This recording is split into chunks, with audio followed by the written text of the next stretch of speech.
Bonsoir et bienvenue. Voilà, c'est ma première vidéo sur le français dans cette chaîne. Moi, je m'appelle Linda, je suis indonésienne qui a enfin 6 ans. Aujourd'hui, je vais vous raconter un peu mon histoire d'apprendre le français.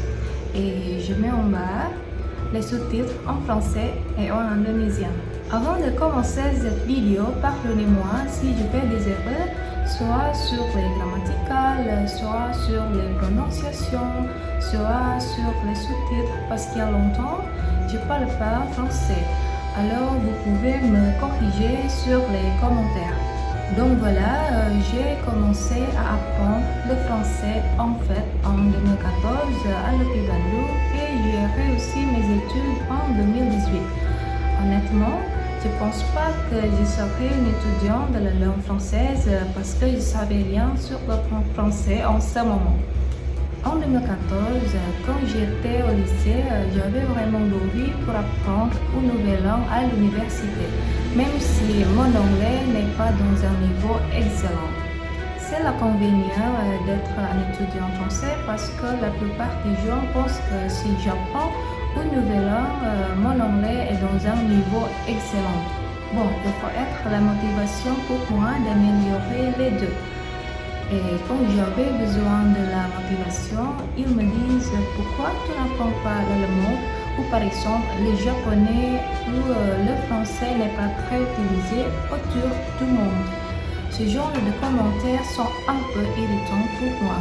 Pourtant, le français est une des langues officielles utilisées dans l'Organisation des Nations Unies avec l'anglais, l'arabe, le russe, le chinois et l'espagnol. C'est-à-dire, il y a toujours la possibilité que le français sera la langue internationale après l'anglais.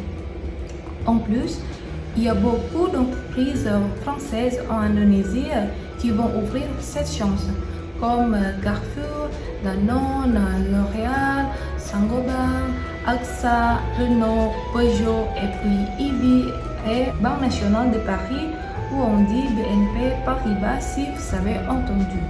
Si vous savez des autres entreprises françaises, laissez vos commentaires. Bref, je voudrais vous partager des connaissances sur le français que j'ai appris à l'université à partir du niveau élémentaire. Vous pouvez me poser quelle matière dont nous allons discuter. Je vous remercie d'avoir cliqué cette vidéo. À bientôt! Donc sur le français que j'ai obtenu à l'université, que j'ai appris à dire. Donc voilà, j'ai